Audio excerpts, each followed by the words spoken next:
Welcome to the Pish Tosh podcast with Emma Red March Rose.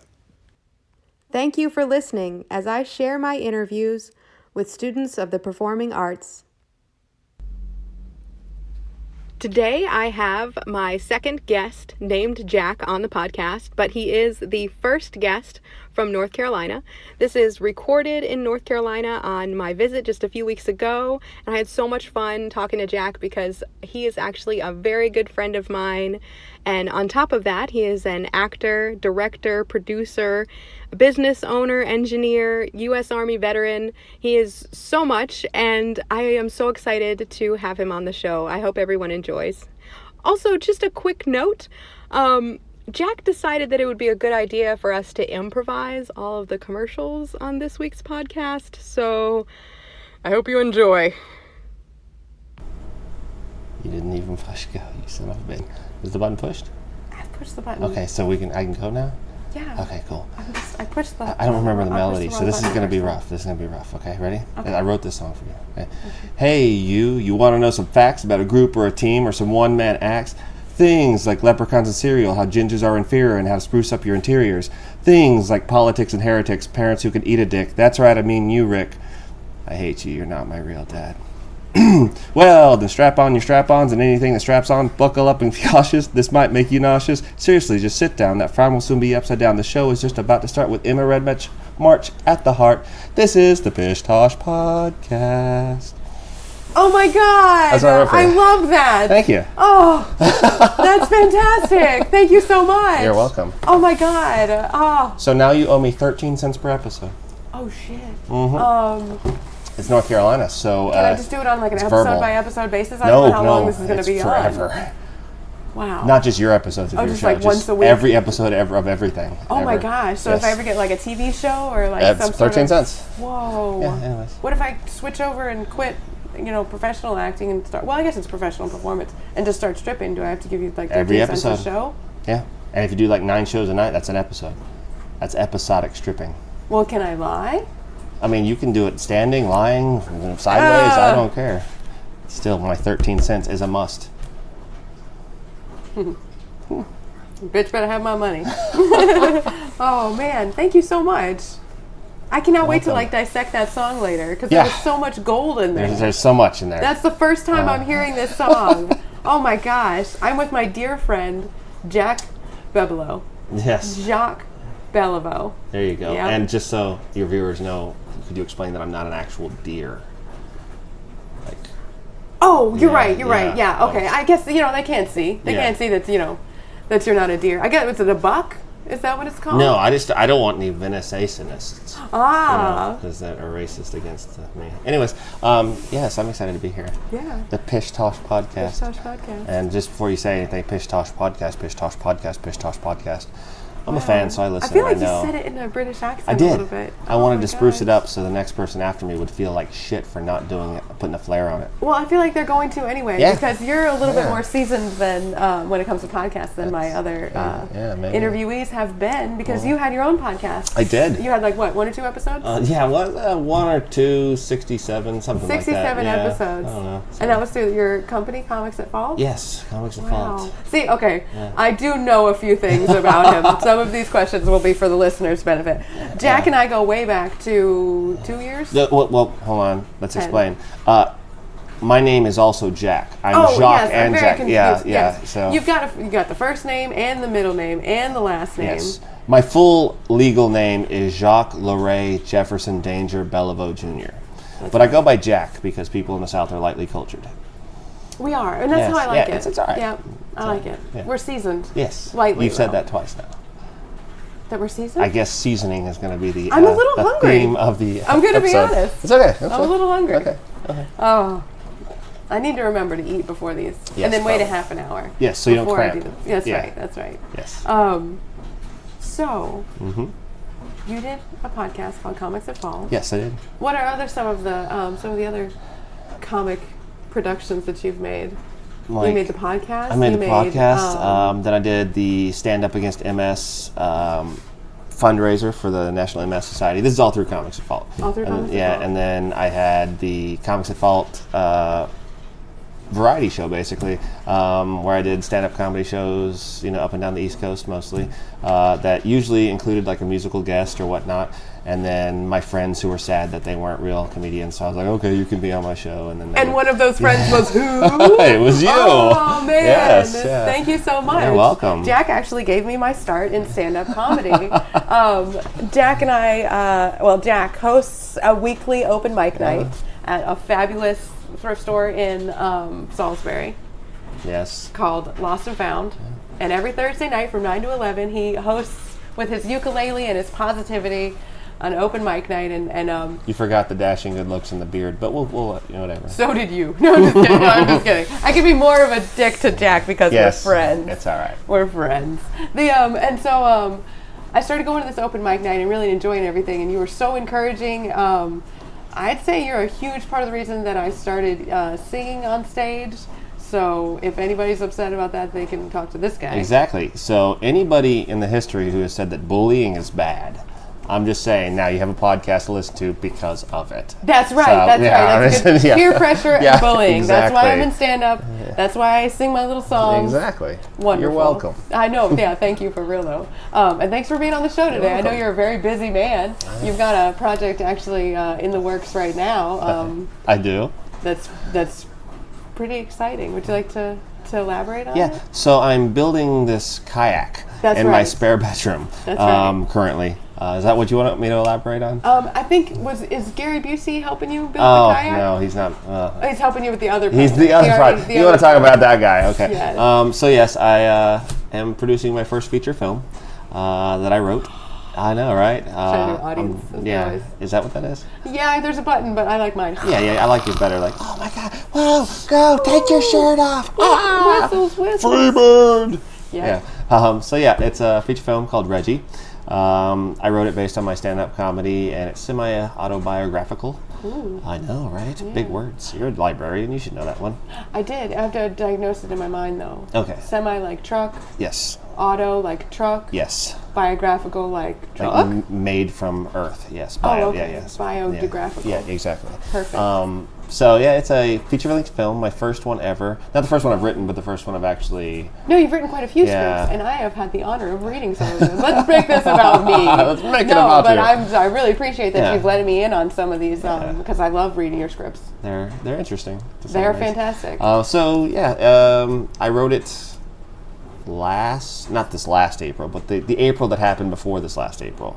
2018. Yes. Oh, yes. Yeah. It's been a little over a year. Yeah, it's July now. I wrote it.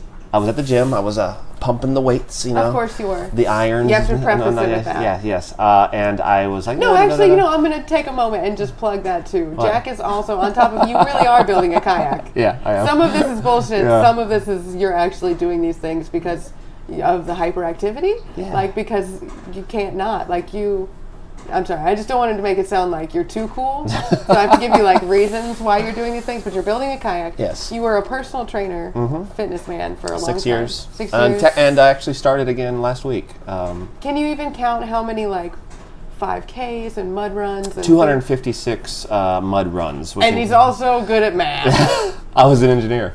That's right. Yeah. That's right. You got your bachelor's in engineering? Yeah, from Virginia Tech. From Virginia Tech. Yeah. And you got your bachelor's in film and television production? Yeah, film and television from the Academy of Art University. Very awesome. Yeah, and a business degree, if we're going to talk about that too. And a business degree. Yeah. And a degree of class as well. No, I wouldn't go that far. Oh, okay. You've read my stuff, you know. That's true.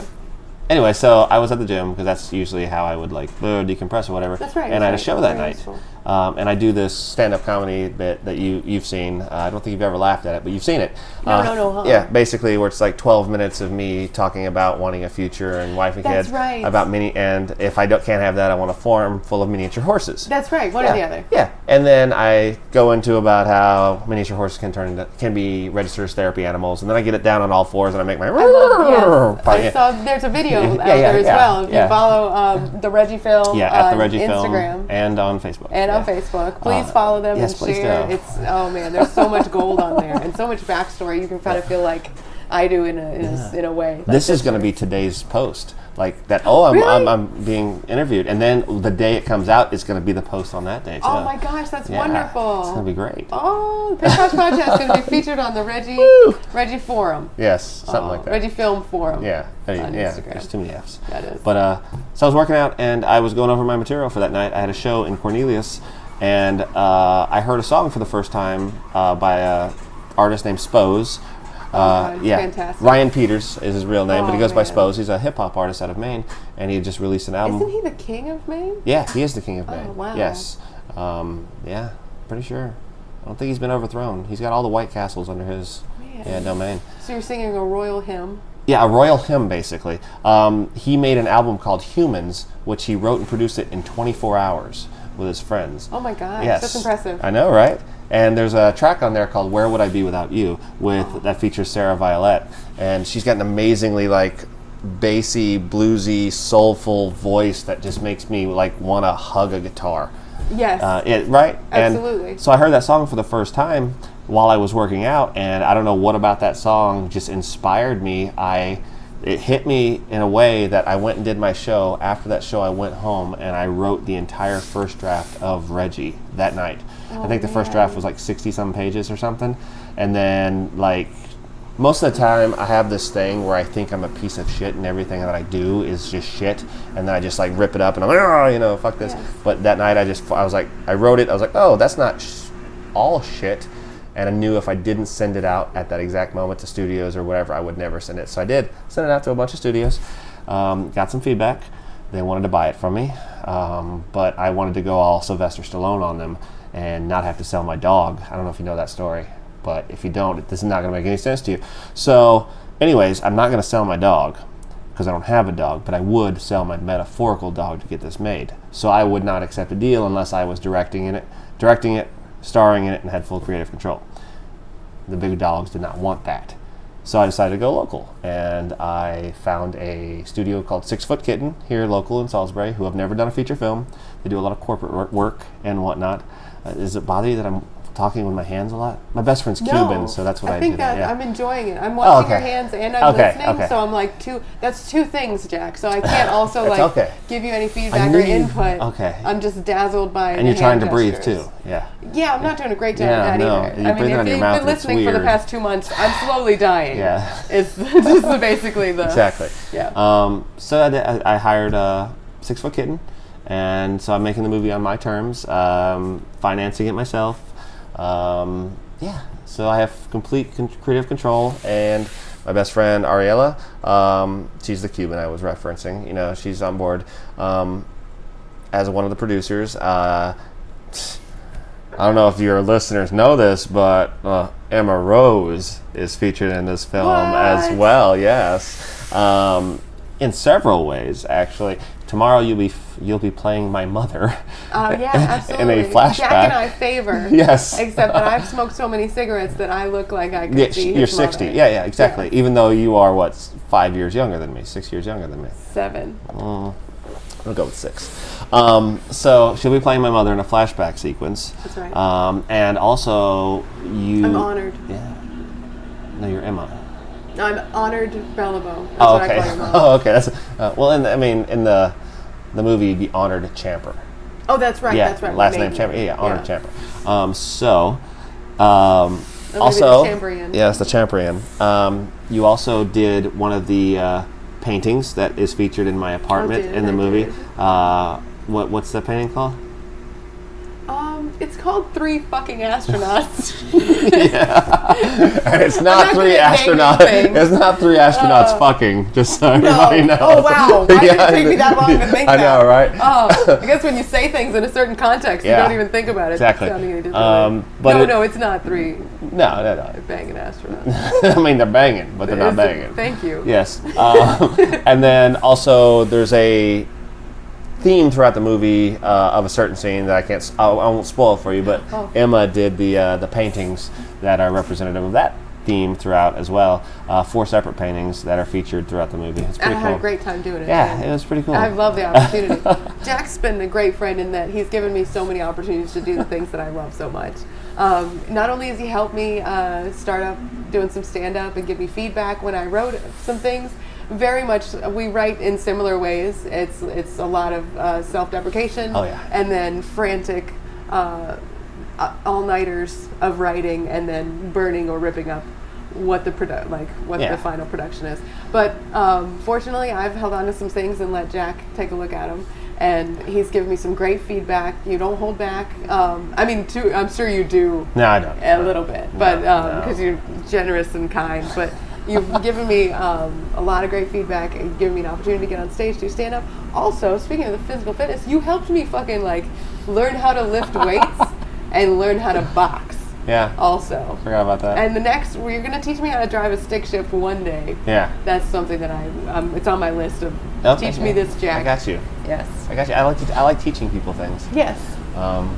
It's fun for me. Obviously, do you think they can hear the fact that the laundry machine is going? God damn it. I really wasn't. I was thinking about mentioning it, but I was just thinking, I was like, and I benefit this friendship in that I give you my laundry to do right now while I'm here. Yeah, Thank while you you're so here. much. Yeah, you're Yes. welcome. Yeah. It's got to be getting louder and louder. It sounds like it's going to explode. Yeah, exactly. It's like whirring up like a jet engine. If anyone's wondering if I doze off during this podcast or anything too, I got into North Carolina yesterday, drove all night, didn't sleep a whole lot yesterday, didn't sleep a whole lot last night, as my father does not believe in air conditioning here in North Carolina.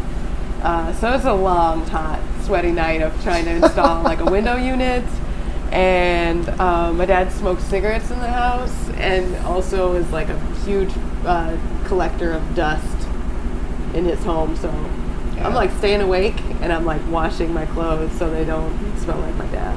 Yes, and just so everybody else knows, I slept great. Oh, awesome. My apartment is at a comfortable 59 degrees right now. I was about to say, it's kind of cold as fuck. Yeah, it's nice in here. I had to put my flannel on. I had to wear my lucky podcast shirt. Dust free. Except, it's probably dusty. I'm in the middle of moving right now. No, it's fine. Yeah, there's just crap everywhere. I can't see the dust. Actually, once I dropped a blind that I was moving in my house, in my dad's house. It was a window blind.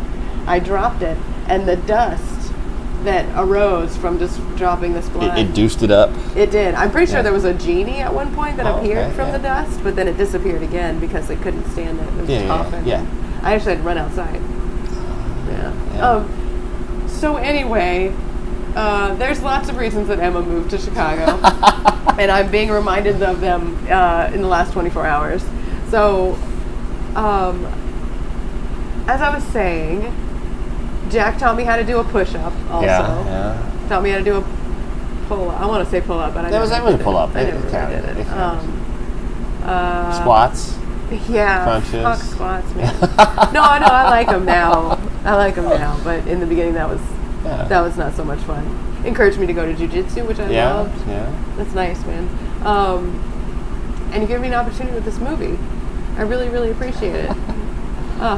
I cannot believe it's all happening tomorrow, man. Yeah. I've gotten little sneak peeks here and there. It's such a beautiful, funny story, and I could not be looking forward to it more. Man. You're not trying hard enough. But it's cool. 2020 whatever. vision. Yeah. No, that's next year. Damn it. You got 2019 vision right now. Wait, when's it coming out? Do you have this whole thing has got to be such a crazy It is a experience. whole crazy experience. Yeah, I don't want to ask you anything that's No, I'll tell you more after our first commercial break if you want. Oh, is that happening? Are we doing I don't this? know. No. Well, I feel like you want to keep them wanting more, right? So you can't spill the beans in the first 10 minutes. I'm like, oh yeah, well, fuck, there's no more beans. What am I gonna do? Lick a cast iron? Oh my fucking god! Speaking of cast iron plates, I knew where that was going. Yeah, I know, right? You got real excited. I know, right? So I'm excited by the little things. I never take vacations, anything like that. It's no little thing. Yeah. And so I never do anything. I finally this past weekend had a day off. Woohoo! And so I decided to go driving, go adventuring, and I discovered. I'm sure I didn't discover it. It was there, but nobody else has ever discovered it. I'm gonna say right here, right now. No, it's like naturally formed. Like God made? Yeah, God made it, and I'm the only person to have ever stumbled upon it. I am stating this right now that I have discovered this thing in Rose Hill, North Carolina. That is the world's largest frying pan. You heard it here first, guys. Yep. Apparently, God has created the world's largest frying pan. How did it get the world record if no one see? Did you I stated submitted it? I stated it. I made I made a declaration. Is that all you have to do? Yes. I declare this is the world's largest frying pan. Exactly. I mean, it's basically like manifest destiny, like what we did to the Native Americans. We're like, oh, it's my land now. Absolutely. So, and I was just like, world's largest frying pan. I think it's hard to believe that if the Native Americans had the world's largest frying pan, they wouldn't have found it and used it. But they didn't. They did. But they didn't. We know this. Did you see any arrowheads around? No, there was none.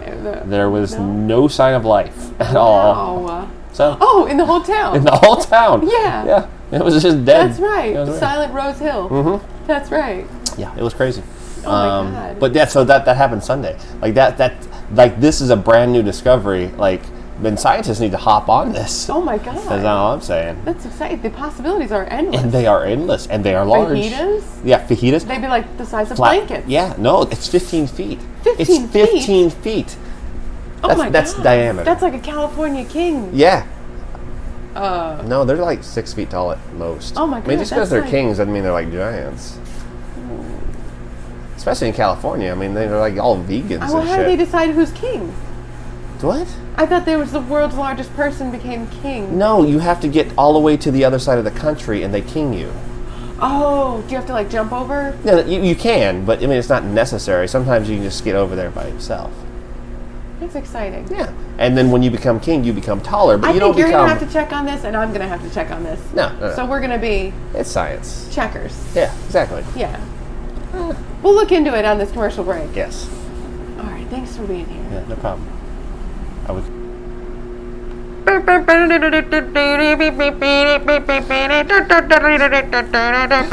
Hear ye, come one, come all, come big, come small. It's the wonder of the ages, wonder of the world. Come see the newly discovered world's largest frying pan. Ma'am, you right there. What do you think of the world's largest frying pan? Why, I've never seen anything like it in all my days. Oh, how about you, sir? Isn't it such a bargain at $12 a head? Well, I've got $12 right here. Well, that's all you need to see the world's largest frying pan. Hey, Sonny, how would you feel about greasing up the old frying pan, if you know what I mean? I feel hungry. Good, because you'll save $6 being such a young tyke. That's right, children are $6 only, adults $12. Monday through Sunday. If you come in and drop your wallet, it's ours. Come see the world's largest frying pan, only in Rose Hill, North Carolina. Jumpity jump jump, jump jump, jumpity jump. This is like you jump back in music. I didn't write the words yet. No. We're rolling. I know. Okay, so I'm back with Jack. I'm just gonna leave it at Jack because Okay. Jack? Let me see if I remember. Jacques, Laurie, Dangerfield. No. Jacques, Laurie. Damage. Not only did you forget the third and fourth middle name, but the second time you just pronounced the first name wrong. Did I? Yeah. My name's not Jacques. Jacques. Do I look like a crotchal region to you? Oh, I think you're about to get a Jacques slap. Okay, bullies in the 5th grade. It's Jacques Laurie. Jacques Laurie. Jefferson. Danger. Belliveau. Jr. Yeah. Is that so you can say Danger is your middle name? Do you have to say one of my middle names Yeah, is Danger? yeah, or Danger is one of my middle names? Yeah. Well, that's clunky. Yeah, I know. It's way less impressive when I'm in like a dramatic situation. I guess so, but I bet your mom just loves when she's mad at you. I don't know. My mom doesn't really love me, but thanks for bringing up my sad sack history. I appreciate that. No, I didn't say Speaking of, that's why I wrote this movie. That's a great segue. That's called a segue, oh my God. boys and girls. That's fantastic. Hey, listen to your mother, Jack. I'm sitting right fucking Yeah, I here. know, right? I'm right across from you. Oh, it's weird. Yeah, it is. Jacques, Laurie, you just said it. Yeah, Matthias. Jacques, Laurie. I know Danger. Jefferson, Danger. Belliveau? If I got the last name. Yeah, wrong, no, I'd that'd feel be really weird. bad. Yeah. The third. Junior. Junior. Yeah. The third second. junior. The third junior. Oh, wow. No, That's impressive. that'd be weird. Yeah, that would be impressive. The ginger. Yes, the ginger. Anyways, what was your question? Oh, my question That's was. why you didn't fucking ask me. So, What was that? oh man, I'm gonna actually give advice instead of a question. It's never have somebody on who's also hosted a podcast themselves at one point in their lives, because I shit you not, as we're doing this podcast, he whips out like 2 cold, refreshing bottles of water, and these are Aquafina. I've been feeding people like Family Dollar brand, like garbage water.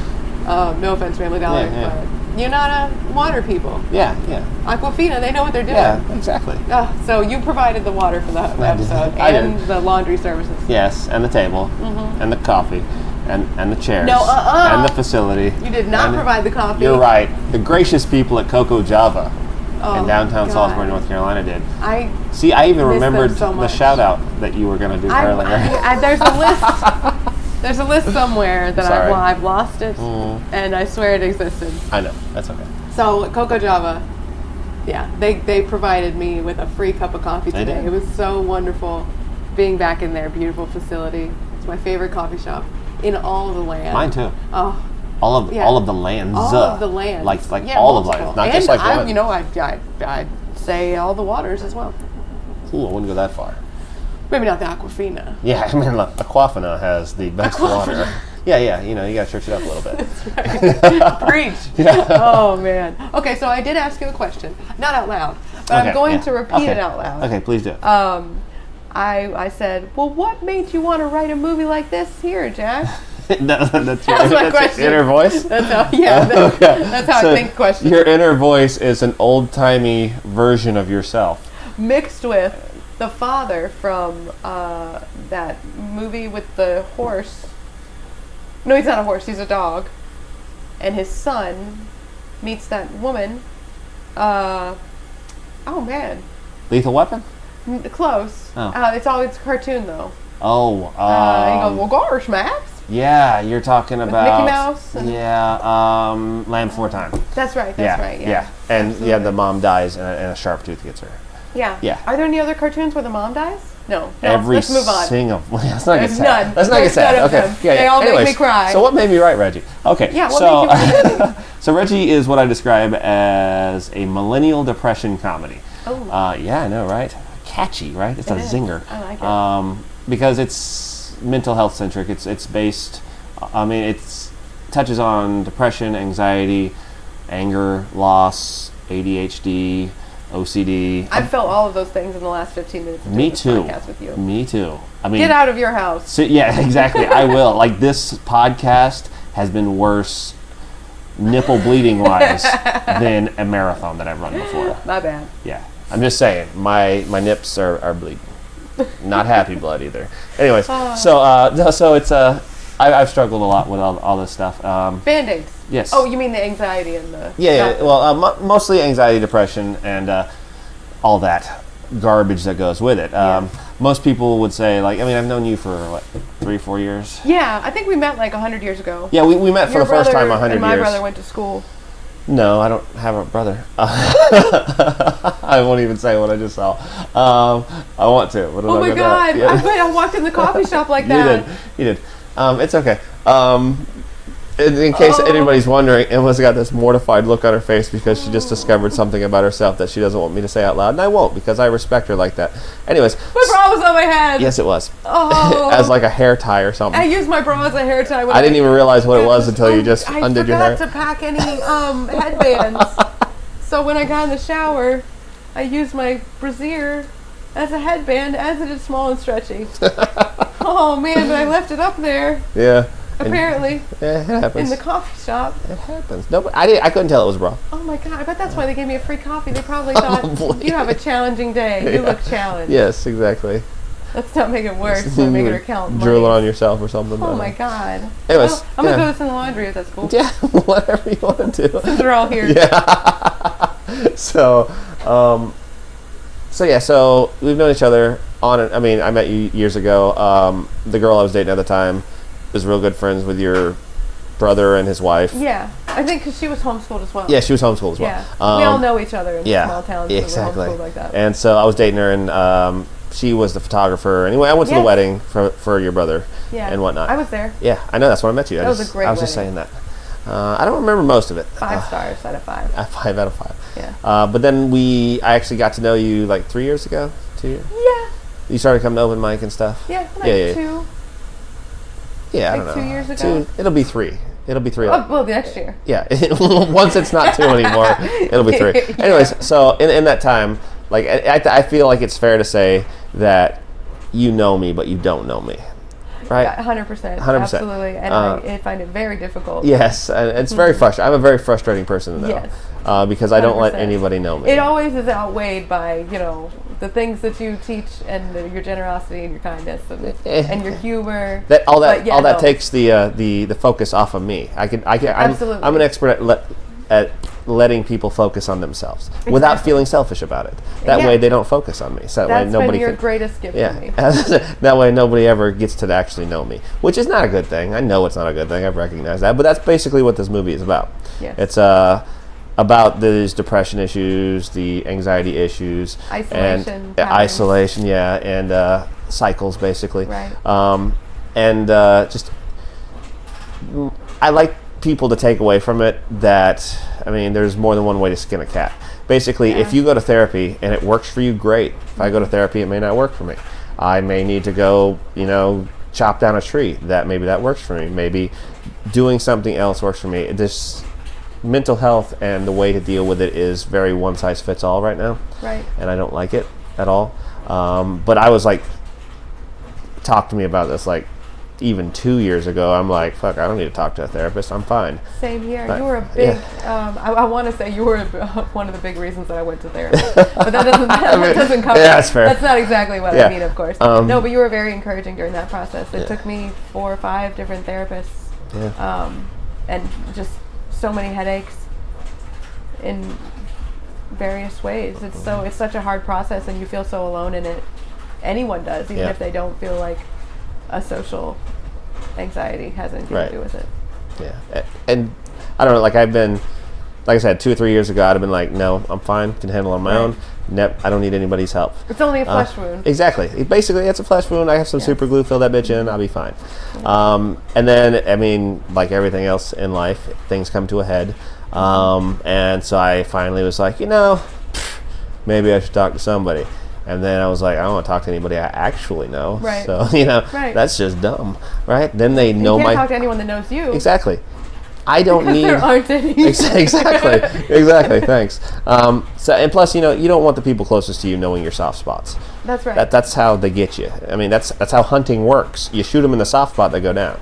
That's right. I'm not a hunter, but I assume that's how it works. Yeah, I think so. I think you. I'm not going to shoot it. You shoot them, yeah. Yeah, I'm not going to shoot a triceratops in the face in the head plate, right? No, exactly. Because that's not a soft spot. That looks hard. I've never touched it, but it looks hard. Yeah, exactly. And so I went to therapy, and for the first little bit, I was like, I wanted to be like, no, this shit's not helping, because I wanted to be right. Yes. Yeah. Yes. Because I was I feel that. Yeah. So hard. Yes. But I had an idea about how this would go. Yeah. Not challenge that. Yes. It did help me, whether I wanted to admit it or not. But there came a point where, I got some of this baggage, shitty childhood, all blah, blah, blah, out, and, still, I made progress, but I'm, in a lot of aspects of my life, I'm very much an all or nothing type of guy. So I wanted to fix it. And no matter how much I talked, it wasn't fixing shit. So I got frustrated. And then my other bad habit when it came to mental health or really health in general is, fuck, I don't need medicine for anything. If it's not poking out of the skin, I don't need to fix it. Oh, it hurts. Oh, well. That's why I've put ice on it. Sick for going on 2 years. Yeah, I don't take things for headaches. If I get a cut, I fill it with super glue as long as I can't see the bone. It's probably not my best habit. But there came another point. Which I sneezed earlier and took 3 hydrocodone. I know. It's so weird. Today is kind of an off day for me. Man. So I started pre-production on Reggie back in September once I signed with 6 Foot Kitten a deal to help me make this movie. And I had so much shit to do, casting, everything else. And in January, the entire month of January was one of those very, very bad times for me. I laid in the middle of the floor most days. I couldn't make myself do anything. I was depressed. And when I did leave, I was anxious to get back home, but I dreaded going home because I knew it was one of those dark places that I'd get and I wouldn't leave. So it was rough. But I was already super deep in this movie. I would let a lot of people down, and I would lose basically everything I have if I would have let it, continue like that. So I finally talked to my doctor and my therapist, and I was like, hey, theoretically, if I want to go tell some douchebag he was wrong about me needing medicine, which douchebag would I tell that to? You know? And so she recommended a dude. I go to this dude. Let's call him Doctor. Dr. Dude. Yeah, no, that's racist. It was just Doctor. Oh, why do you assume it's a man? Anyway, so this. Oh man, you're right. So this man, I get there, and he's just going off the referral charts from my therapist, and he's talking to me, and in like the first 5 minutes, like he stops me after asking me these questions, and then he asks me like this list of like, I don't know, it was like a scroll, like he like the scroll like expanded in front of me, and he like hear-yayed, you know, like the old-timey callers. Yes. Yeah. Also, listeners, oh God, What? you're just really missing out right now on these hand gestures. They're fantastic. Yeah. Well, see, I have a green screen right there, and I had my camera and stuff, all the stuff set up, ready to go because I was going to film this as well. So you would have like a TV show-esque version of it, but then you know you don't have enough time for all of that today. I know, it's such and I was going to put a little Pish trip. Tosh. I made it on my computer, a graphic for you, and all that. And I was going to maybe we talk about the news and have like a little insert. Oh, the world's our oyster, man. Yeah, We I should know. have more time. I know. I'm just saying. Well, Jack, you're going to be on the podcast again. You know that. I mean, I might be. Yeah. Depending on how this You're going to be one a goes. regular. You're my first regular. But your first regular. The first time I've ever been I'm going to be regular. your Tom Hanks. Yes. Absolutely. Like SNL, which is my dream career. Anyways, let's go back to my story. Or Justin Timberlake. Oh no. For our younger listeners. Yeah, for our younger listeners. For our really young listeners, Tom Hanks. Yes. But from Toy Story. Yeah, from Toy Story. Yeah, Okay. different generation of Yes. Tom Hanks. So anyway, I actually am reading his book right now. he has a book. Yes. It's fantastic. I know he has a book. I'm just I'll fucking let you with know. I'll put it in the reference section and corrections, and then I'll also tell you. Okay, yeah, because you don't remember the name of it right Yeah, now. Is that's it about right. gloves? Danny Wow. Gloves? Anyways. No. So, I went to this doctor who may or may not have been a man or woman. Okay. Or of unspecified gender. Unspecified gender. Yes, because, you know. It doesn't have to be binary. It doesn't. Or, you know, paynary. No. Yeah. No. Yeah. Get it, buy and pay. Anyways. That joke cost more than I know. it was worth. I had to throw a couple of them in there. Yeah. So I went to this doctor, and he, like, stopped me from talking. Like, he was like, shh, like 5 minutes in after, you know, looking at my stuff. And he asked me, he scrolled it out, and he asked me, like, a list of, like, 50 questions, and every single one of them, like, you know how, like, when you read a horoscope, it's like, oh, my God, that's so me. Yes, you know? every time. That's basically how this was. And then I always realize I'm reading the wrong one. He said same here, yeah. And so, that was basically what he was describing you to me. fit all the pieces. All of the pieces. Like, every single one of them. gosh. And it was so weird and bizarre. And I like, looked, I checked my anal cavity and all that in case I was, like, there's got to be a microphone or something Turn here. your head and cough. Yeah, exactly. Because he knew my life. And then he physically, Are you sure it was a doctor, not like a medium? I don't know. I mean, he looked probably extra large, bigger guy. Or Hey, woman. he is a guy. Yeah. Oh man, I gotcha. Anyways, so he like put his unscrolled, right, put it down and picked up his doctor notepad, and he like pulled off this prescription. He's like, "Hey, Jacques, I had this prescription written right here for an antidepressant for you." And he said, "You know what I think of that? You know what I?" And he tried to rip it, but it was laminated, and I was like, "Oh, that's I'm sorry." And so he got scissors out and he chopped it in half. He's like, "No." Why are we not recording this? I don't know. Everything is happening like in front of me in real time. Yeah, I with your wanted to. hands. And you like, I've never told you any of this stuff. No. Yeah, I know. I'm 'cause- learning this in real yeah, time I because know. I don't know you. Exactly. And you've never asked these very specific questions, and I only answered I wish questions. I would have. You I would should have said, have. how did he rip anything? Yeah, and Almost. I would have told you because that's how I roll. Specific Yeah. questions I'll answer. Anyway, so chopped it in half, and he's like, Jacques, you're depressed, you're anxious, but that's not what your issue is. He's like, and then he explained to me what ADHD is. Have you ever heard of it? I have, but please tell me. Tell me Anyways, specifically. Yeah, There we go. I'm getting that in. Attention deficit hyperactive impulsiveness disorder. ADHD. Yes, ADHD. And it's very severe in me apparently, which is why I was having issues focusing and blah, blah, blah. All this. I have 1,500 projects going on at once. Absolutely. Not finishing any of them. I was just keeping it. But you have. I have, but I'm just saying I don't, but I. I start something else before I finish something, so I have all these Right. at all times. Right. It's a lot of balls in the air. Exactly. I don't know how. Yeah, my balls are always in the air, That's and I right. am not even good at handstands, so it's weird how it works. Exactly. And he explained this, and it was the only time in my life I have ever, I hate labels. but I welcomed this label because it was like an explanation for Absolutely. why I the can't fuck I imagine was how that I relieved was. you And were. yeah, it was a sense of relief that there was a label to something that that was wrong with me, and without treating that, there was no fucking way I could focus on the depression or the anxiety and all that blah blah blah. So it was almost like, okay, take this pill, Jack, and then we'll continue the conversation about what is the next step. it was kind of, but I prefer the liquid. So Oh, okay. Yeah, so I do it in liquid in a syringe because I feel fancy with a syringe. Also, if I have to take a pill every day, I'm gonna fucking forget. So you inject it into No, your mouth? into my mouth, yes. So, yes. Sometimes into my eyes, quicker that way. Oh, man. Because I miss my mouth. But That's how you get lazy eyes, though. yeah, no, that's laser eyes. Oh, okay. Yeah. Just But a basic. and you actually know something about me, which I'm about to reveal to the entire world. Ooh. I am very severely allergic to everything. Yes, that So is true. fucking, That is true. like- and I've tested this many times. Yeah. You have just- almost I'm- killed me a couple yeah. times. I'm an evil person. So, and being allergic to everything since I was like forever, and I still forget my allergy meds someday. Yes. Because they're little tiny pills. But if I have this big ass bottle of liquid with a syringe sitting on top of it, staring at me, I'm going to remember. And Absolutely. Yeah. So that's why I was like, can I do this? Because I have this big fucking swiggy looking bottle, and so I do. I've forgotten it a couple times. I have because I'm so busy all the time. But Right. and it's like made a huge difference. There's no way I'd be making this movie right now or functioning as a person if I had not started taking this medicine. I'm not saying go take medicine if it's. I mean, It's not right for you, but go explore. Yeah, Go down exactly, that road because yeah. it seemed like Try it worked out really well for you. Yeah, and that's another. Like I feel like an asshole all those years. Don't take medicine. Don't go to therapy. I mean, don't eat pepperoni if it's on the ground. All those things that I've done in my life that I've always said no have all worked out for me. Right, and the funny thing is, just to go back one step, it's like that you're just saying these things to yourself. You're saying to yourself, Jack, don't go to therapy. Jack, don't take medicine. The advice that you give to other people is amazing. It's like always like dead on.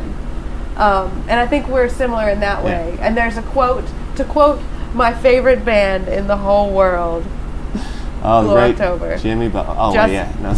God damn it. Actually, yeah. which I'm super jealous of Jack in this respect as well, because he has been in contact I have. with- Mr. Justin Furstenfeld. With Justin Furstenfeld. I'm so jelly. I'm like a freaking mold.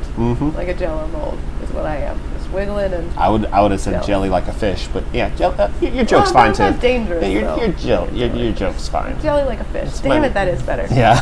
Okay, 3 things that I'm jealous of. Yes. No. Okay. No, but the quote is that I'm an automatic steeple for depressed and lonely people.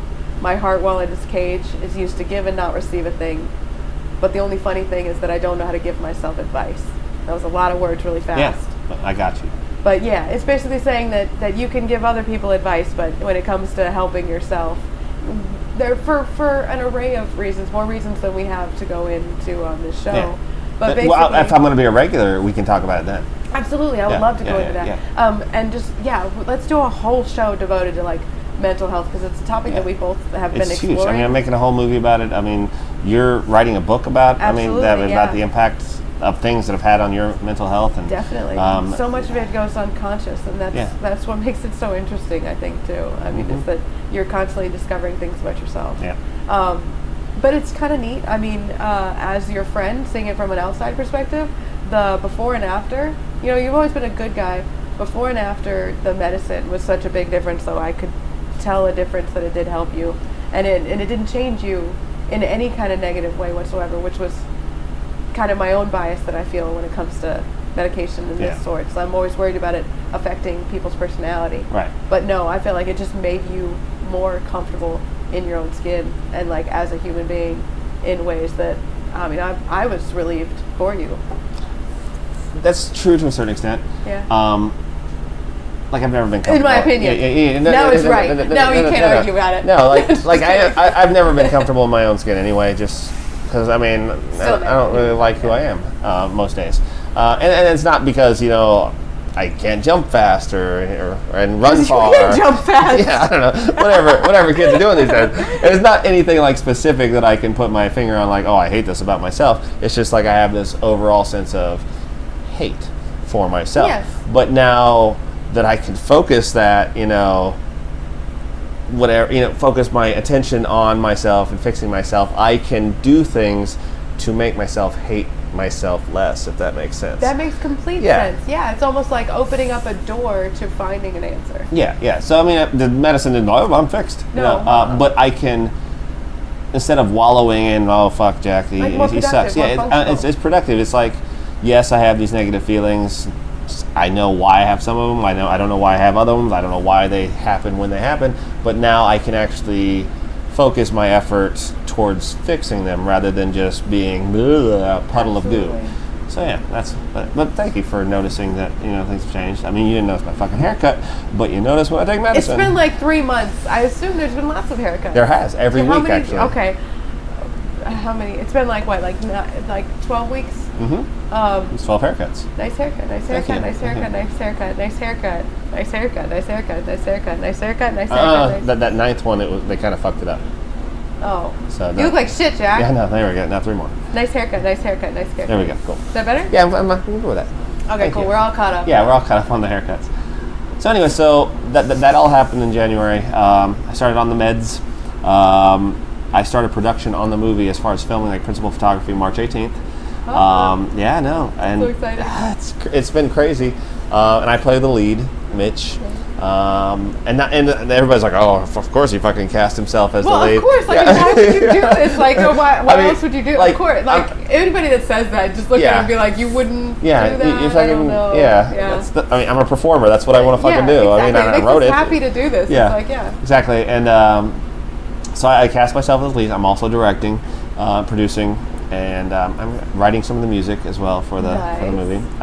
And then I fucking Adam Sandler'd this whole thing, and I cast all the people who are important to me, all my fucking friends. It's like Duke Wicker plays Chris, one of my best friends in the movie. Yeah, he's a musician here in Salisbury, North Carolina. He's and then Ian Rocco, who owns Lost and Found. Oh my God, Ian's plays the best. Marshall, and he's fucking amazing. His hair, it's a mystery to me. And in real life, Ian, Duke, and I are in a band called Boomerang Eclipse Soundtrack, which is the best band. Yeah, the best band ever. Boomerang Eclipse Soundtrack. Yes. So then Emma's in the movie, obviously. Who? Yes, the little lady called the Red March. That's right. Yes. She's in. I have cameos by one of my real life best friends, Chris, who Chris is based on. Fletcher will eventually be in it. Ariella is in it. Jenny Wint is in it. Megan. The last name I should remember. Yeah, I can't remember. Oh, this sucks because I suck at editing. I love her too. Yeah, she's another musician. She's in a band with Ian. Yeah. She's in it. Yeah. They can be found on Spotify. I actually spent a lot of Junkyard time in Chicago listening to them because I miss them so much. Just everybody, like anybody who's ever had like a little, I don't know, it's just weird to me. Tim Watson. Fucking Tim Watson is the manliest man I have ever met in my entire life, and I will say that till the day I die. And he saved my life one time. Yeah. Like he really did. And he's in the movie. He plays a small role. I'm sorry, Rebecca. He's the hottie. Yeah, he is. He is but he's like cute hot. Yeah, exactly. He's like a boy next door. He's adorable. He is adorable. Yeah. Anyways, and I've known him for years. I got him in one of my divorces. But I've never been married. But we'll not get into that. Anyways, so I wrote this, and I surrounded with people who I feel like believed in what I'm doing, and they were like more than ready. Because I have a lot of crazy ideas. I'm like, oh, let's do a New Year's Eve gala to raise money for prevent child abuse. And I go to these people like Ian, Duke, and wherever, like, all right. And I asked Ian when I cast him in this movie, I was like, did you not, like, you didn't even question me. He's like, I've known you for a few years now, and every single time you've ever said you're doing something, you do it. And I was like, yeah, that made me feel good. I was like, because I do some fucking crazy stuff. Yes. So it makes me feel good that he believes in me. It feels nice. Yeah, I know. And so a lot of people do, and it's just crazy to me. Yeah, so we definitely do. That's awesome. Started production, and then little note to readers: if you ever want to get a best friend, get a Cuban best friend, because they're tenacious, and they're serious, and they're a little crazy. And they can help you with Spanish. Oh my God, yes, they can help you with Spanish. So much help with I know, Spanish. right? And she's like the best person you'll ever meet. Anyways, I say this because when casting the movie, like going into this, I didn't care about having celebrities in it. I didn't care about money. I didn't care. I just wanted the story told. And then I was like, it'd be cool to like have Nick Offerman in my movie and then like 2 fucking days later she had like, oh well, call this number to talk to Nick Offerman, blah blah blah. You can talk to Enrique. I talked to Enrique Iglesias today. He can't, and I'm like, it's just like there's a list of 136 celebrities that she contacted because I made a joke about having a celebrity in my movie. And then, and I had contacted a bunch of them, and they're like, oh, okay, you're making a movie. Everybody's fucking making a movie. But she was, on it, hello, my name is da-da-da-da, and I'm a producer. I mean, she had this, weird Cuban... That's perfect. Yeah, it's fucking crazy. And then... Use your Latin charms to help. Yeah. It worked perfectly. And then unspecified company number 1, who was making a potential offer on my movie for distribution, was like, if you got even a low list celebrity, and they were like, haha, like Gary Busey, or something like that, we could make this offer so much more. And I was like, challenge accepted. And so, between Ariella and I, we tracked him down, and we got fucking Gary Busey in the movie. Oh, man. He plays a role in the movie. That was we could do a whole podcast on just that one day. Oh, I know. We should have a Gary Busey podcast. We should. Episode. The Gary Busey episode. Yeah. Are we running out of time? Do I need to stop talking? No. You're great. We might go to another commercial. Yeah, we can do that. But then, because then I could talk about my my next casting get. Oh my God, I'm so excited. Yeah, me too. Oh God. Okay, let's go. Just real quick message. Yes. Hey guys, are you feeling hot and steamy? I am. Is it smoky in your house? Mm-hmm, it sure is. Do you smell flames? No, but I see them. Is that a fire? What? Should we call somebody? What's the number? I don't know. Oh my God! How do I get a fire?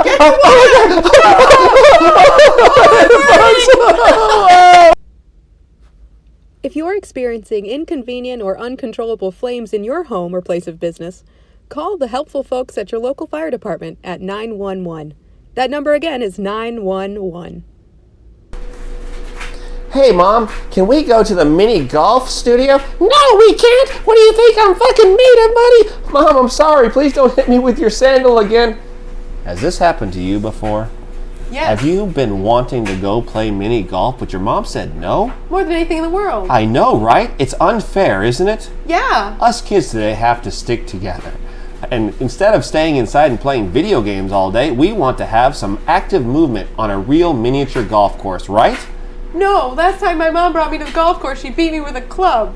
Well, that's different now, because at our club, at the United Federation of Miniature Golf Association of America, United, yes, we do not allow shoes. We do not allow abuse. We do not allow parents. The only thing we allow is good times and fun for the family. So please, come out, play some mini golf. Hell, play some full-size golf. And don't you worry, little Timmy. You're always welcome here, even if you are poor, as long as you qualify for our scholarships. Will you take Mommy's belt? I'll take way more than that from your mommy. Alrighty. I am back with Jacques, Laurie, Jefferson, Danger, Belliveau Jr. Damn it! I'm moving my head and she's confused. He was nodding and then shaking his head, nodding and shaking his head the entire time, but I did that perfectly. Oh, yeah. Did I not? Yeah, you did good. Yeah, it's good. Perfect. In fact, no mistakes at all. Thank you. You're welcome. I'm impressed. It only Now I took don't you have to 3 years. Rip up and burn this name that I just created. Exactly. I just want to compliment you on your awesome sponsors, and they're just cool. They support you. They seem like really good marketing strategists. They're great companies. They've got a solid message. You know what I love about them the most? What? Is that you can tell when each commercial starts, you think to yourself, you're like, those people really know exactly what they're going to say. Exactly. They have the message, they know how to get it out there, and they just fucking do it. Right. I love it. Okay. Exactly. I just wanted to comment on that. Just a product in mind. It's nice, yeah. And then how to promote that product. And It's hot. It's exhilarating even. There's a lot of planning that goes into these messages. Exactly. Thank you. So anyways, I just want to get that out there. And I use every product that I endorse. Awesome. Absolutely, Me too. Yeah. I was just saying the other day that I used You can insert a project, what there. I don't know how to edit. Oh man, I was giving you like free reign. You could have put anything in my mouth at that point. Whatever. So let's continue our journey through Reggie Town. Is that okay? Yeah, sounds good. Okay, cool. When we last left, you listeners, I took a journey through Reggie Town. A whole different story. It was, and I've had a lot of people ask me about that, like, oh, it's a marijuana movie. It's like, no, it's oh my god, I know it's got to be frustrating. Yeah, it is very frustrating. But anyways, don't ask me questions, stoners. Exactly. Oh my gosh, you smell of smoke and disappointment. Oh. Yeah. No. Just so everybody knows, I am not against marijuana by any means. No, but if you were against it, you would probably have an allergy attack, right? Yeah, I would, yeah. Like, if I was fighting against it, it would probably just kill me. If it was against you. Yeah, it would touch me and it would kill me. Yeah. And I would be all, bleh. Yeah. And the funny thing is I'll be like, Jack, do you have an EpiPen with you? And he'll be like, yeah. And I'll be like, where is it? And he'll be like, ha, you don't get to know. Yeah. Like, it's great. It's great. And it's too personal. Exactly. Yeah. I'm sorry, I don't mean to pry. Yeah. Respect. Your business. That's right. Fine. I'll drive myself. So, when we last left the viewers or listeners, I think you called them readers earlier. Yeah, they were. So I mean, well, they're intaking this episode with all of their. I don't want to limit them. Yeah, I don't either. They're probably a lot of things. Yeah, you should Pedestrians. Yeah, they might be. I don't know. I don't judge people by their sexuality, so I don't know why you brought that up. But whatever. So I cast Gary Busey in my movie. What do you call it if somebody's sexually attracted to pedestrians? A pedophile? Podiatrist? I think you're right. Yeah, I think so too. I don't know. But what were you saying? You were saying Reggie, oh no. He's got this look on his face where he knows what I'm thinking, and what I'm thinking is, I didn't hear the question. I know. He's really good at, when you say something really fast and mumbly, he'll know what you said. Yeah. And I'm really bad about if somebody were to say something right to my face. You don't listen at all. I don't listen at all. See, I've been practicing a lot, though. Emma is the only person that I've ever known that I've told my full story to, knowing that she's not going to retain it. So it's that's perfect. that's how I get it out of my system before I had a therapist. And I look forward to hearing it again for the first time. Yeah, exactly. So, anyways, so when we last left our leaderships. We were talking about Gary Busey. Talking about Gary Busey. Yeah, I've cast Gary Busey. It was a long time ago. Yes, in my movie. And then I was like, oh, that's cool, Gary Busey. I'm in it. And the day he was supposed to be here, I was like, I woke up, feeling like shit about myself as I do. And I looked myself in the mirror and I was like, Jack, you're blurry. And I put my contacts in. I was like, oh, now you're not blurry. Yes. You finally see yourself clearly. I was afraid that I had been infected with Bigfoot DNA and I had become blurry. Or maybe you were doing something inappropriate on television? I could have been, yes. I don't know. Like too fast. Yes. Yeah, like Bruce Lee. Anyways, so I did that and I was like, fuck this. I'm in a movie that I wrote today with an Academy Award nominated actor who has been in the industry for 50 years almost. And I'm like, fuck yeah, that's cool. And then I went to work and I started making a movie that day. And it was good. It was the most stressful day of my fucking life, that if you don't count all the other stressful days. Weren't you in the Army?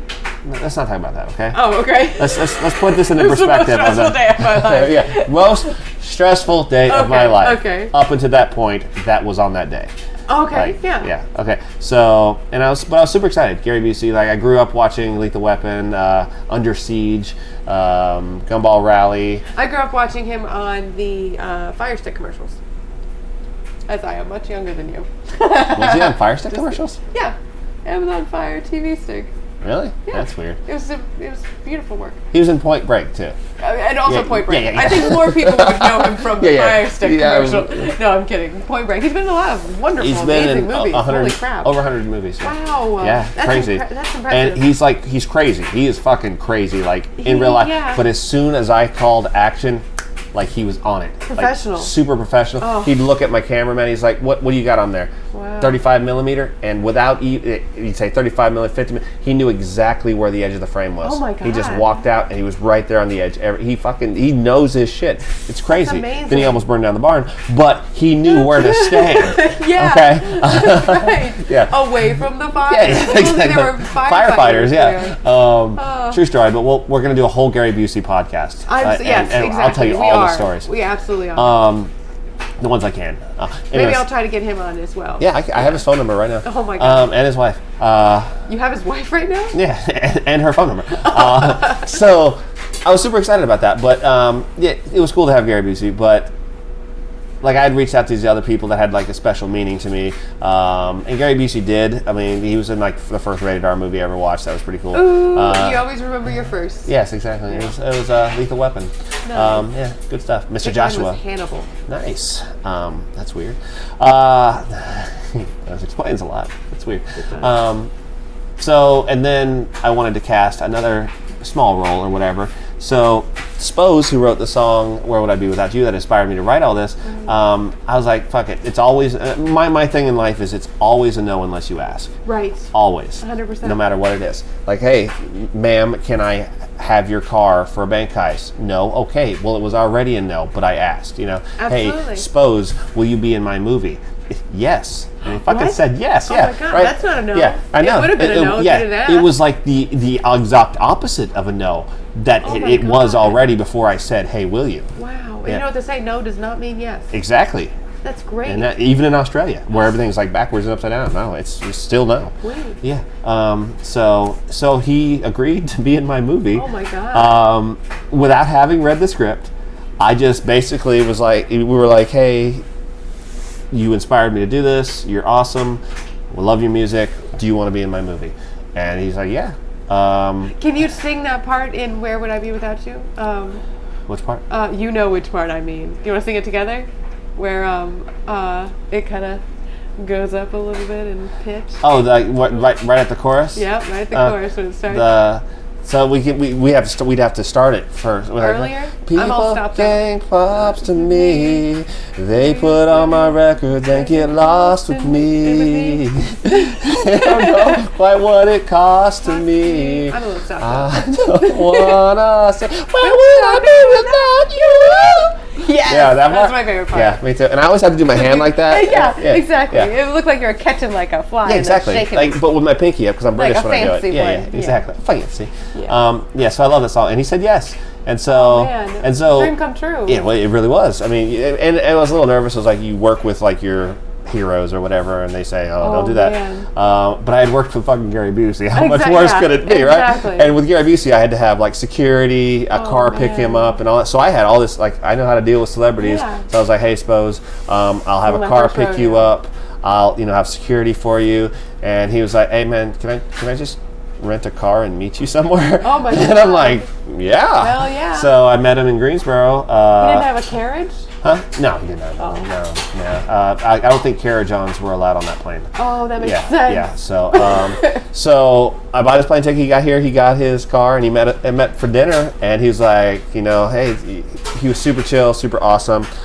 He's so adorable because he like shows me like pictures of his kids and his wife. Like, oh, look at this. man. I'm like, that's fucking awesome. And he's my age. Oh, Like, yeah, that's great. it's crazy. Which for your viewerships, I am old. No, you're not. You're not. I am old. ancient. Actually, no, as I you're say. making your first feature film all by yourself, and you're not even 35. Yeah. I'm that a way to I'm say not it? even 34. What the hell? I know, but I What the hell? Damn. I remember. Yeah. You didn't remember. It's Yeah. okay. So he agreed to be in my movie, and he was the opposite of Gary Busey. He's never acted before. Wow. At all, and he was like, I would have never guessed the clips that I've I know. seen. Oh my He's god. like, do you want me to hilarious. audition? Do you want me to do anything? I was like, no, man. I believe in you. Fucking come down here, and he did, and he fucking nailed it. Oh, out of the He park. was so nervous. It was so adorable, but he was Gosh. super nervous. You've seen the clip. Yeah. And he I killed love it so much. He's like the I definitely laughed out very loud. memorable part of the movie. Very memorable. And then we had dinner and stuff. We hung out while he was here, and he hired me to do a music video for him. Oh my god. So I'll be doing That's that. so too. Yeah, I already exciting. started that, and we'll finish it up in Wow. a And what couple song weeks. are you doing the music video I for? can't say right now. Oh, Yeah, oh my it's god, right that's now. so exciting. Yeah. Oh, I love a good secret. No, right? Cool. Oh, big fish. Deep fish. Yeah, so I got my. We have a lot of them in Chicago Yeah, too. I know, right? So that was good. So Spose is in the movie. I'm super excited about that. So I mean, yeah, it's just. Wow. And then other art, like I reached out to Camila Recchio, which will be my third ex-wife. Ooh. Yes. So I have this thing for singers. Oh wait, she's my fourth. Anyways, so I'm gonna get all these women to marry me and then break up with them tragically, where it's not my fault, but it's like a mutual Yeah, thing. it But there's has still to. broken heart. Yeah. But I'll get albums written about me. Is the goal. Oh, yeah. that's a So good yeah, idea. that's what I'm gonna. So Taylor Swift is gonna be number one. Okay. Because she's already. So Jacques, Laurie. Jacques, Laurie, Jefferson, Danger, Belliveau, Swift. Yeah, I'm going to drop the junior because that's just crass if I keep it. That's too much. Yeah. So, and then I will I'm sorry, T. It's not going to work out. Oh my God, I'm so sad. The Jack Chronicles comes out, right? So then I go hey, what's up, Katy Perry? And then I am a Jacques. Her guitar is going to dissolve if there's any more goddamn teardrops on it, right? So, exactly. So Jacques, Laurie, Jefferson, Danger, Swift, Perry. So you're dropping the Belliveau? Yeah, I have to. Because you can only have so much. Okay. Yeah, I have room. Because, you've seen how big licenses are. Absolutely. And when you get candy to put it on a cake that are letters, they don't have that many. Exactly. They only give you 2 sheets. So Katy Perry's next, right? Whoa. So, and it's, oh no, Katy, I'm so sorry. But, blah, blah, blah. It's going to be something she did. That I understand. That's what you get for waking up in Vegas. Yeah, it's like I understand and I forgive her, but I just can't trust her anymore. No. So she writes. There's no trust. Yeah, and I can't live that way. Exactly. So we're gone. Okay, she's out. She's out. So number 3 is Micah Cottingham. She's local. You know her, right? Oh my God, she's so pretty. Right? She's beautiful and she's got a voice of an angel. Instagram influencer. Yeah, something like that. I don't know she really is, but she could be. Yeah. She sings. She writes. She. Is gorgeous. She's like a medley of artists. She is. Yeah. So then it will be Jacques, Laurie, Swift. So Jacques, Jefferson, Danger, Swift, Perry, Cottingham. So you're dropping Laurie this time. I'm dropping Laurie this time. It's like a game. Yeah, it is, right? And then, we're not going to work out because she's going to discover that I suck. And so this is going to be a nasty breakup. It's going to and I'm not going to cheat or anything. Very public. It's just going to it's going to be so public, and we're going to be getting out of limos with giant, oversized black sunglasses. And Jack, what's happening? Michael, what? Do you have enough baseball caps for this breakup? No, not yet. But since I'll be collecting now. I'll be getting alimony from all the other ones. I'll be able to afford them. Yeah. So we're going to break up, okay? And then inevitably. And then my forever wife until I discover a new one. I'll be Jay, Jefferson, Danger, Swift, Perry, Cottingham, Ratio. Because Camila Ratio is my new one. Wow. And she's a singer. A singer? Yeah. And an artist.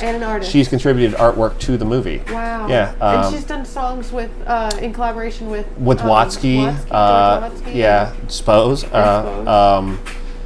Macklemore. Wow. Other people. And she's beautiful too. She's beautiful, yeah. I don't mean to be sexist in that way. Sometimes I just love the women. Right, and they're all very, very different women. It's crazy. They are. I don't really have a type. It's just if you can sing, I don't care. Exactly. Yeah. No, me too. I'd say if you're an adult and you consent. Exactly. And you can sing, yes. And you can sing. Yes. So she's contributed. She's writing a song. How many wives until your name starts with Swift? 3 more. Wow. Yeah. That's exciting. But I don't want that, so that's why Camila has to be the last one. That's why I'm still J. I didn't get rid of Jacques. I've shortened it to just J, the letter J. Oh. So it's going to be J. That's easy. Yes, J, Jefferson, Danger, Swift, Perry, Cottingham, Ratio. What if your name were like J.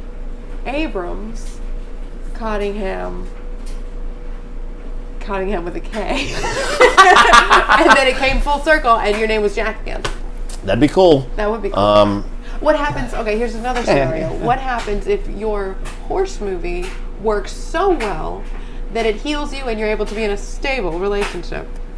You don't have to go through all these marriages and horses. Well, I say nay to that. I'm just horsing around anyway. It's like a lot more than one movie. Yeah, you were really hoofing it with that one. Let's stick on the main topic here, okay? Hey. So Camila Ratio agreed to write a song for the movie, right. And she's contributed art. I say right like that's a known thing. That's no. I thought you meant she writes. Yeah, she wrote it. Yeah, right. Yeah. You were just confirming that she wrote it. Yeah, just like you. Actually, your artwork is seen side to side in a couple of the scenes. Yeah, it's pretty cool. I know. It's pretty cool. Out there. Yeah. So and it's just cool that I got all these well-known people. I discovered her. She opened and she performed with Watsky when I first saw him in concert years ago. Is that when you interviewed him? Yeah. Oh my God. Yes, I forgot. This is a very brave man. Brazen, I would say even. Oh God. Do we have enough time for that story? As I don't think we do. We don't. I can tell it real quick. Okay, and then we'll close out. Okay, it's such a great. No. I want the story to be done justice too. Okay, we'll do it on my personal one. Let's just wrap this up. Okay. I don't want to cut you short by any means, but I know that there's so much we can talk about. The doctor tried that, but I'm not Jewish, so it didn't work. What? Why did he try then? Never mind. He was in an alley. I was 16. And it only works if you're Jewish? Yeah. Like, does everybody try to get circumcised? I think They're like, it won't go through because he's not a Jew. He's not a chosen one. Oh my the Lord did not God. choose this boy. Oh, pick another tribe. Oh my God. Exactly. No. So yeah, thank you so much. I would like to plug my movie one more time. No, I want you to plug it one more time. So, I also. What? Also what? Also, I'm just so proud of Don't you. say We have an agreement that we're not allowed to say that to each other. We say it's the P word. I don't like saying that. Proud, I don't like it. Pride. I don't like it at all. It gives me the heebie-jeebies too, but it describes the feeling so well. I'm very proud of this movie. It's been awesome seeing you grow, and I feel a little patronizing. There's another P word. Yeah.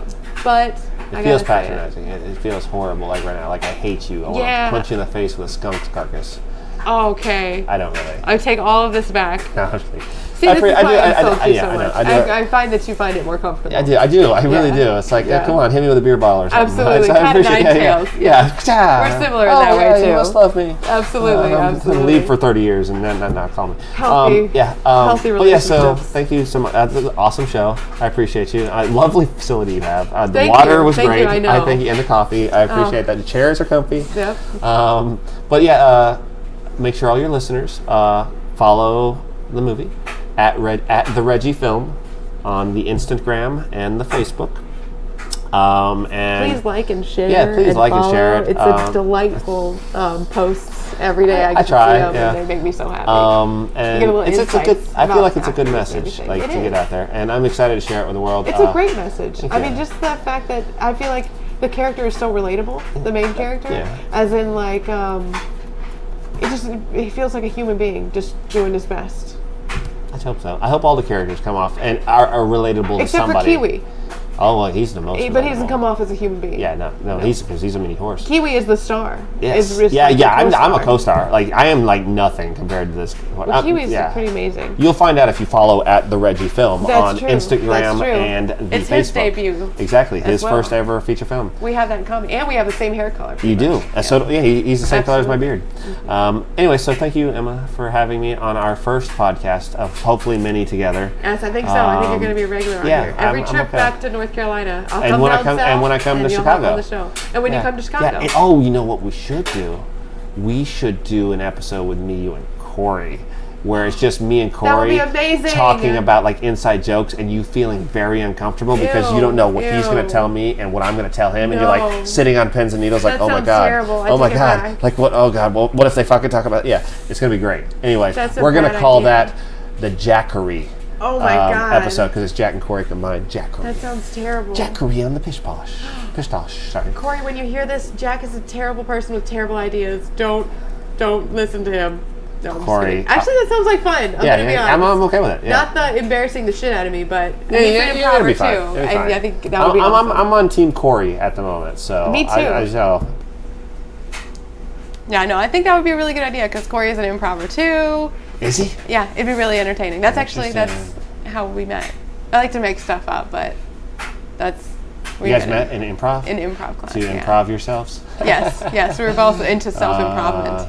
I like it. Yes. Cool. Let's do it. Actually, I want to start a new bit, and I want to try it out on you. Okay, the let's first do it. one. Okay. You haven't had a lot of good time. Good luck trying out bits on me on the first try ever because I just shoot down everything. You know what? Never mind. No. I just reminded myself who I was talking to. I'm warning you. Oh my god. It might happen, but you just have to you got to commit to it. I'm really picking the wrong person. Okay, go for it. Let's hit it. Done. Tell me a quote from Fight Club. I've never seen Fight Club. You've never seen Fight Club? No. See, is this you fucking with me right now? Is this you shooting down my bit?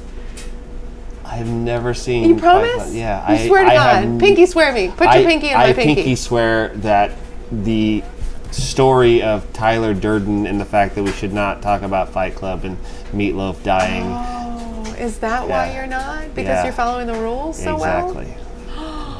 Well, that's a good answer. That's a really good answer. I can accept that. I hope nobody else that I try this bit on uses that one now, though, because it kind of ruins the joke. Yeah, it does. Yeah. You should have chose a different movie. Yeah, I should have chose a different interviewee to Yeah, try that this too, bit that out too. on. Yeah, that's what I should have done. Okay, moving on. Oh my God. I kind of want to go back.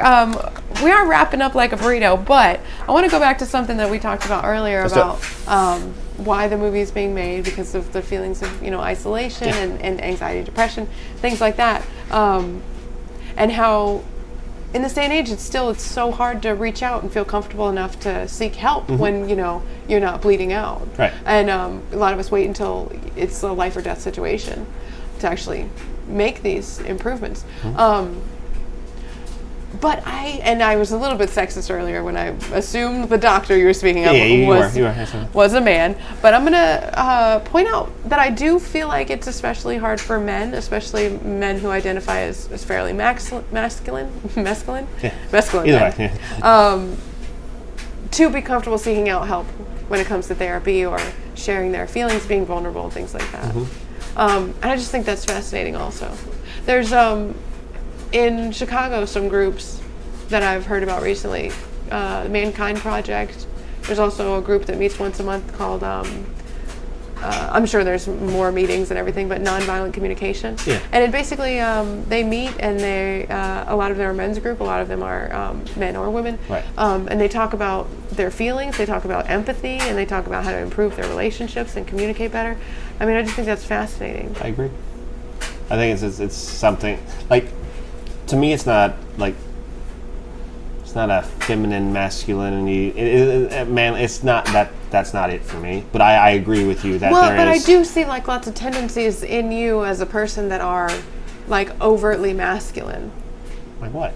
Well, you're a bodybuilder and you love racing and you've built a motorcycle. There's lots of very like stereotypically manly Women things. can do all those things. Women can do anything that women want to do. Any and everything. But I'm just saying, like, do you think that that has anything to do with your feelings of not feeling understood or heard? I don't know. Like I didn't have a father figure growing up. Like my father left when I was 5, so I don't know how to be manly. I just know how to not be ashamed of the things I enjoy. Oh my God, that's wonderful. Yeah, and that's great. Like I enjoy racing. I enjoy building things with my hands. Yes. I enjoy fruity drinks with umbrellas. That's true. The first time Jack and I ever went to have dinner, I ordered from the bartender. This will put in perspective how long ago it was. I said, "Can I get a peach daiquiri, double down?" And the waitress turned to Jack and she said, "And for you?" And he said, "Same."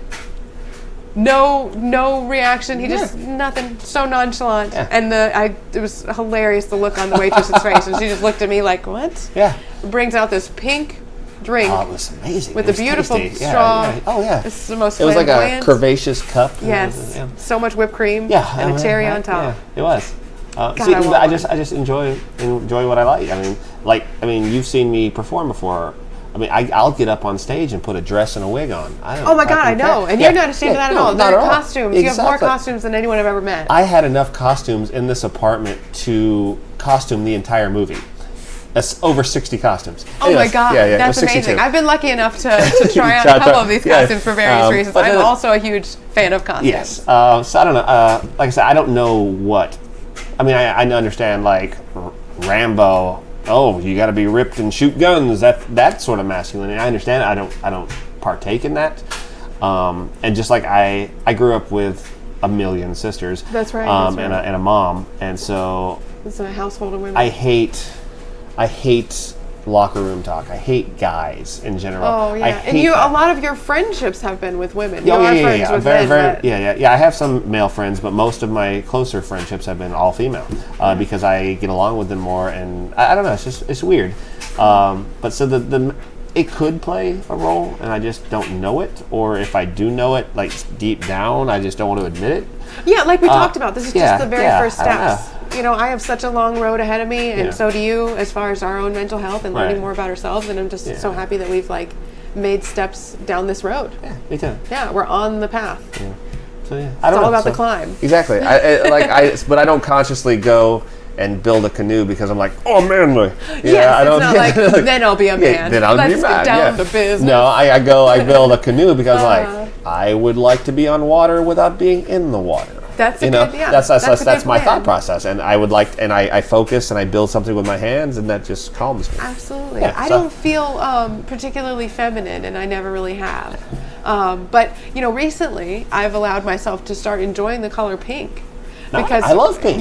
For the longest time I did not. I hated the color pink because I associated it with toxic femininity, which should be a phrase. Did you know in the early 1900s, originally pink was for boys, blue was for girls, and it was, I forget the name of the company, but it was an advertising agency that changed that. Like they started, now girls' things are this. Yeah, that's how. Isn't that crazy? Yeah. And here in America, especially, I mean, that's where all of our things really come from. Is like a mixture of advertising and theater. Some of my favorite cars, like I'm a huge car guy, you know that. Yes. Are pink.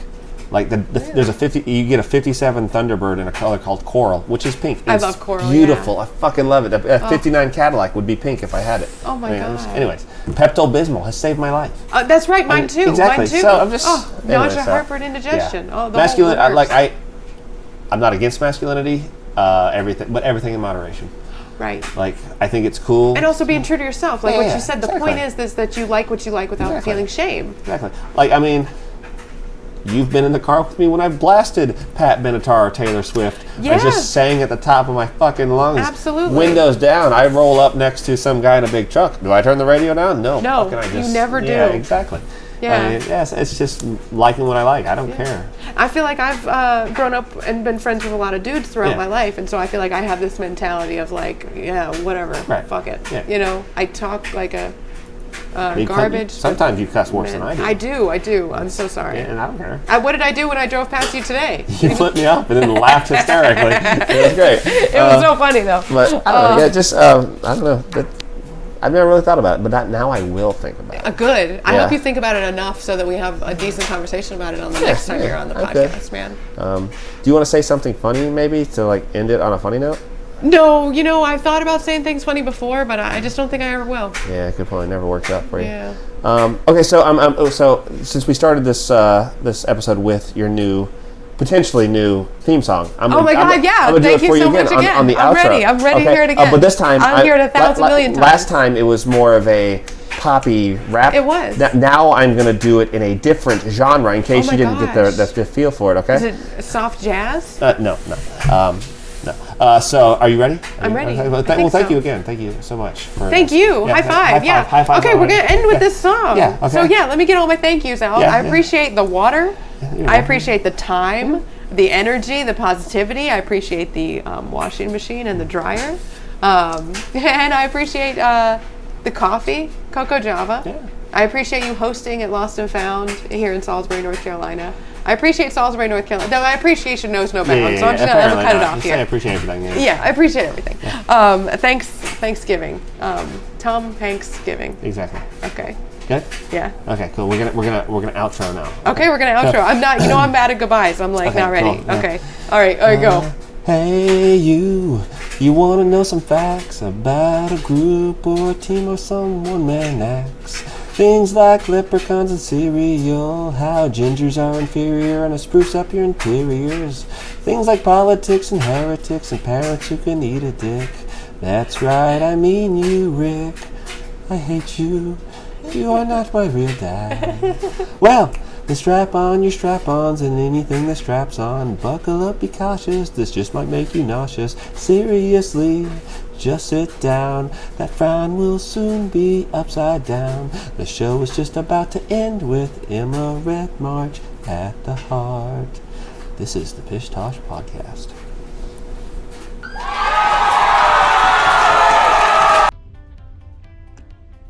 Reference section and corrections.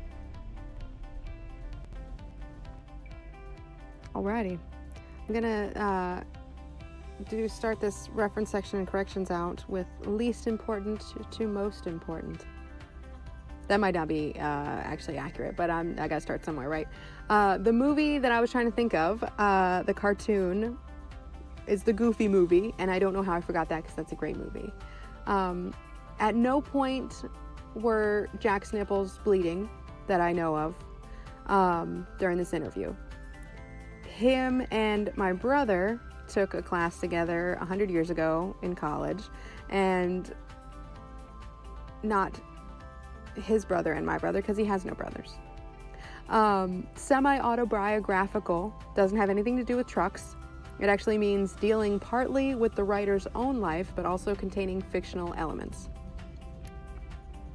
Jack's costumes include, but are not limited to, a robot, a biker WW1 fighter pilot, alien Richard Simmons, overzealous wrestler, Morphin Man Yellow, Ghostbuster, boxer, knight, 80s jogger, horse, cornucopia, superhero, basted turkey, ear of corn, stormtrooper, Walter Kittens, which is one of his characters. He has 19 wigs. He has 3 kilts. He has a pirate costume, 2 fluorescent, brightly colored ski suits, a luchador costume, businessman Stitch's costume, a Joker suit, a butterfly, a dragon, oh my god, there's so many. He's got a lot of women's clothing to make him into various women as needed. Jack is also part of a sketch comedy duo called the Rabbit Brothers that we didn't get a chance to talk about, but that's with writer and performer Jacques Benson. I was fortunate enough to see them twice this past year. They performed at the North Carolina Comedy Festival, which was at the Idiot Box in Greensboro. And also, they were in a rendition of The Odd Couple, which was gender flipped. And they played, oh man, just hilarious characters. And their shirts, I know this is a podcast, but I wish I could just show you just open shirts and just ridiculous chest hair more than would be appropriate in any normal setting. But on the stage, it was fantastic and hilarious. Ryan Spose Peters, the rapper, is not actually the King of Maine, but he does have a song called The King of Maine, and that's where we got that from. My favorite song by Spose is called Nobody, and I highly suggest that you find it on YouTube or Spotify because it is awesome. Jack and I were trying to remember Megan's name, who has a small role in the Reggie movie, and her last name is Sievert, Megan Sievert, and she is freaking badass. She's in a band called Junkyard Violets, along with Ian Rocco. Ian Rocco also stars in the Reggie movie, and he is the owner and operator of Lost and Found, which is a store in downtown Salisbury. I said thrift store, but that is belittling it so much. It is more like an oddity bazaar. That's how Jack put it later. An oddities bazaar, and that's a perfect description. He sells awesome clothing, antiques. That's pretty much where I get all my gifts, and one of my favorite things is that he features so much work from local artists.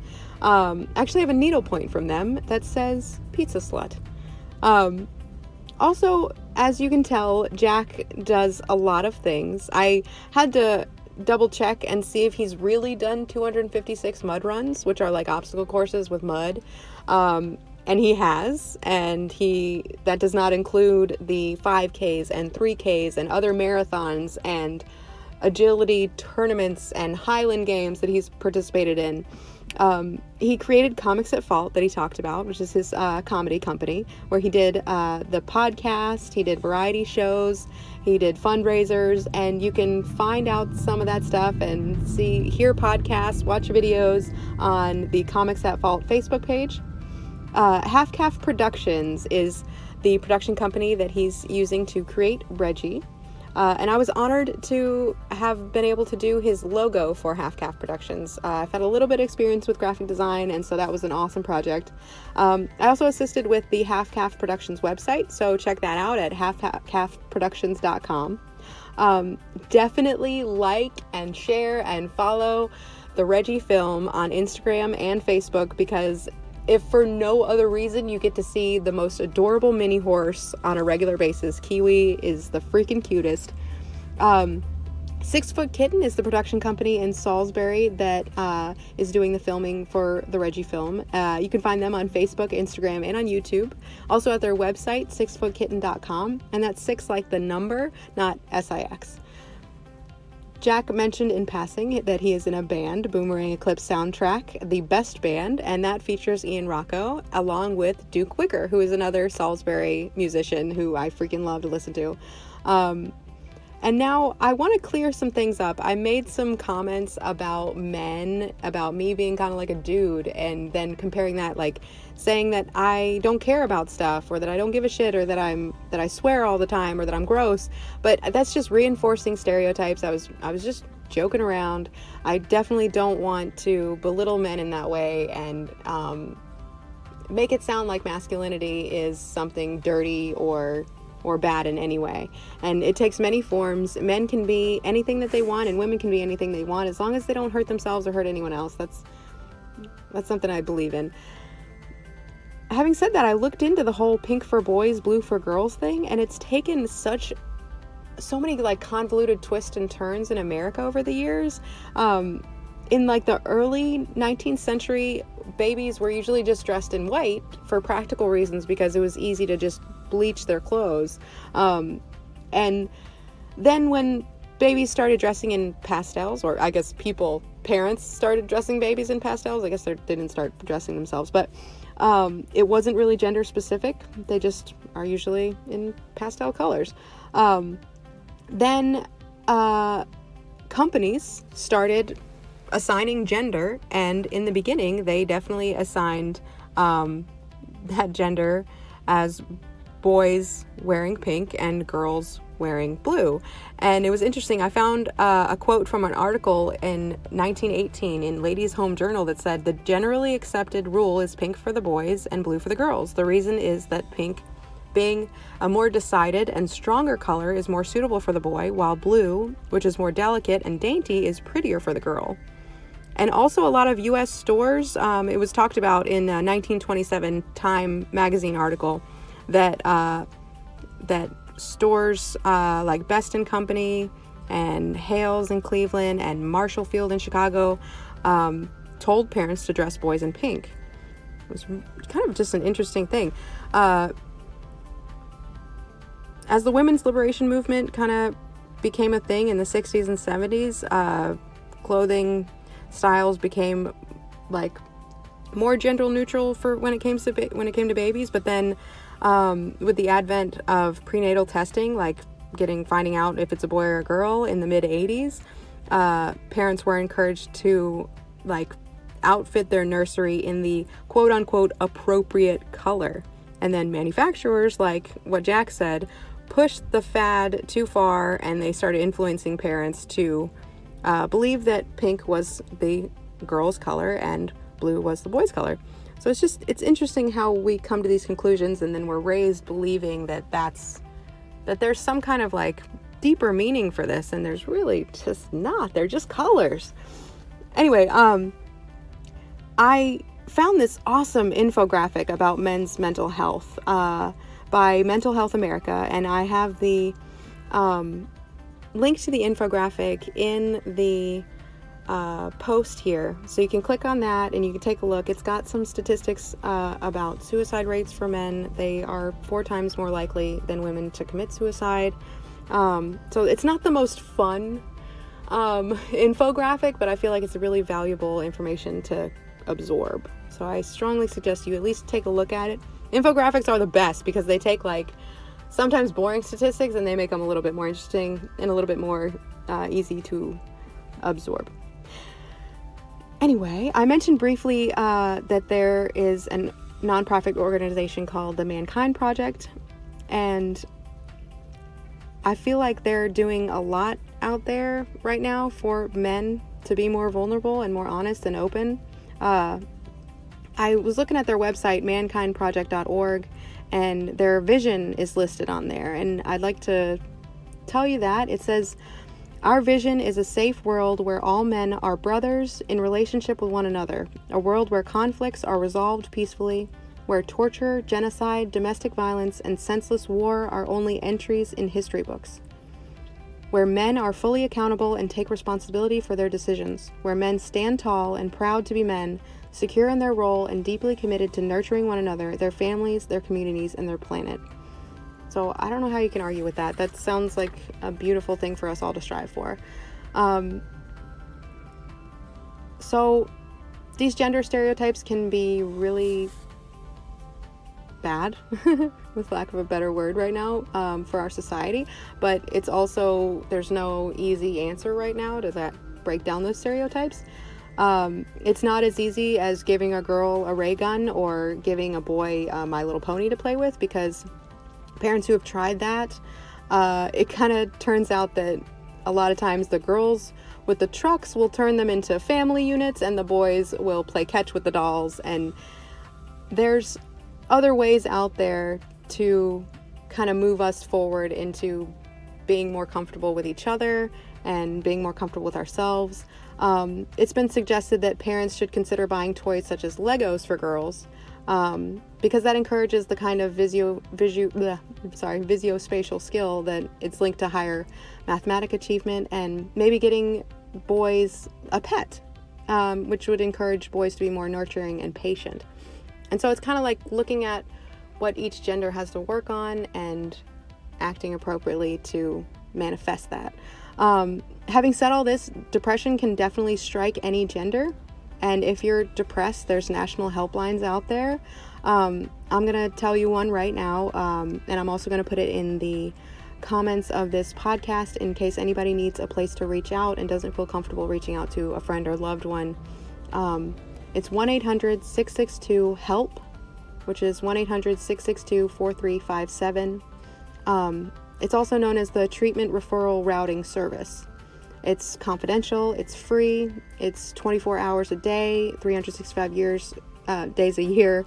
You can have access to information service. It's in English and in Spanish. It's for individuals and family members facing mental and or substance use disorders. This service provides referrals to local treatment facilities, support groups, and community-based organizations. And you can also call and order free publications and order more information. On a lighter note, on a much lighter note, because I know that kind of got a little bit dark there for a minute, I wanted to tell Jack something that's really important. Nice haircut. Nice haircut, nice haircut. Okay. It's been 3 weeks since this interview, so I had to get that out of the way. Also, I sounded really rough in this interview, and I just wanted to let everyone know that I have not died of whatever illness that I was suffering from. I still have no idea. I'm so excited that next week we have Jacob Brayton, and he has his own podcast, the Podcast from Hell, which I listen to every week. It is hilarious. And please share and and not only on social media, but my podcast. If there's anything that you don't like, if there's anything that you want me to elaborate on, or anything that you want to let me know or feel strongly about, feel free to message me on Facebook or Instagram, or email me directly at imemma206@yahoo.com. Yes, I still use Yahoo.